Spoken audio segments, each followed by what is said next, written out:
राकेश घर से गुस्से में बड़बड़ाते हुए निकल आया और मन ही मन बड़बड़ा रहा था, पता नहीं कितने पैसे छुपा के रखे हैं, लेकिन मेरे लिए एक बाइक नहीं ले सकते। अब मैं यहाँ से चला जाऊँगा और तब तक वापस नहीं आऊँगा जब तक मैं खुद के पैसों से बाइक नहीं ले लेता। इतना सोच ही रहा था, तभी राकेश के पैर में कुछ चुभने का एहसास हुआ। नीचे देखा तो समझ आया कि जल्दबाजी में पापा के जूते पहन आया था। उन जूतों में कील उभरी हुई थी जो राकेश के पैर में बार बार घाव किए जा रही थी, लेकिन उस समय गुस्सा अधिक था तो राकेश बड़बड़ाते हुए आगे बढ़ गया। एकाएक राकेश को याद आया कि वह पापा का पर्स भी साथ ले आया है।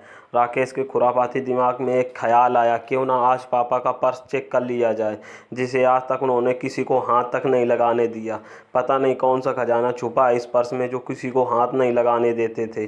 जब राकेश ने पापा का वह पुराना पर्स खोलकर देखा तो उसमें पैसे तो नहीं थे, लेकिन पैसों की जगह पर एक डायरी रखी हुई थी। जब राकेश ने उस छोटी सी डायरी का पहला पेज खोलकर देखा तो वहाँ जो लिखा था वह थोड़ा सीरियस कर देने वाला था। डायरी में जो लिखा था उसे पढ़ने के बाद राकेश के चेहरे पर जो एक्सप्रेशन थे वो गायब हो चुके थे, क्योंकि डायरी में वैसा कुछ नहीं था जैसा राकेश सोच रहा था। वहाँ पर उन पैसों का हिसाब किताब लिखा हुआ था जो अलग अलग कामों के लिए अलग अलग लोगों से उधार लिए गए थे। उस लिस्ट में कंप्यूटर के नाम पर भी पैसे लिए गए थे। कुछ यूँ लिखा था 50,000 बेटे के कंप्यूटर के लिए। यह वही कंप्यूटर था जिसे राकेश आज तक यूज कर रहा था, लेकिन राकेश को यह पता नहीं था। लेकिन आज पता चल गया था। राकेश को आज भी याद है जब उसने पहली बार कैमरे के लिए जिद की थी, जो उसके पापा ने उसे 2 हफ्ते बाद उसके बर्थडे पर गिफ्ट किया था। अब राकेश के चेहरे से गुस्सा एकदम गायब हो चुका था। जब उसने आगे का पन्ना पलटा तो वहाँ पर कुछ विशेष लिखी हुई थी। पहली जो विश थी उसमें लिखा हुआ था अच्छे जूते पहनना। यह बात राकेश के कुछ समझ में नहीं आई। तभी राकेश का पाँव अचानक सड़क पर भरे हुए पानी पर जा पड़ा और तभी उसके पाँव में कुछ गीलेपन का एहसास हुआ।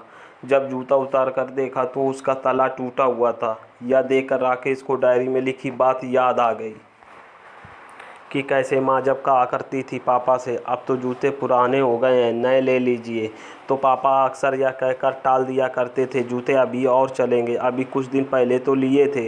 राकेश का आज समझ में आ रहा था कि कितने दिन और चलेंगे। साथ ही साथ यह भी समझ आ रहा था कि पापा पर्स को क्यों छुपा कर रखते थे। तभी उस डायरी को पढ़ते हुए बस स्टैंड पर पड़ी बेंच पर आकर बैठ गया। अब उस डायरी का आखिरी पन्ना बचा हुआ था। उस पन्ने को जब राकेश ने पलट कर देखा तो वहाँ पर कल की डेट लिखी हुई थी और तारीख के नीचे लिखा हुआ था 80,000 रुपये बाइक के लिए। बस इतना पड़ा और दिमाग सन्न रह गया। अब राकेश के मन में कोई शिकवा गिला नहीं बचा था, बस आंखों से आंसू चल रहे थे। अब राकेश जल्दी से घर की तरफ भागा, लेकिन जूतों की वह कील पाँव में अब तक घाव बनाने में कामयाब हो चुकी थी। राकेश ने जूतों को रास्ते में ही निकाल कर फेंक दिया और भागते लड़खड़ाते हुए घर जा पहुंचा, लेकिन पापा घर पर नहीं थे। राकेश समझ गया वह कहाँ थे। वह सीधा पास वाली बाइक एजेंसी की तरफ भागा। पता नहीं आज कहाँ से इतनी ताकत आ गई थी कि वह भागते हुए थक नहीं रहा था। जैसे तैसे वह बाइक एजेंसी पहुंचा। पापा वहीं पर थे। राकेश ने पापा को दौड़कर गले लगा लिया। पापा समझ नहीं पा रहे थे आखिर हो क्या रहा है। राकेश ने पापा से कहा, पापा मुझे मोटरसाइकिल नहीं चाहिए, आप अपने लिए जूते ले लीजिए। अब आज से मैं जो भी करूँगा अपनी मेहनत से अपने बलबूते पर करूँगा।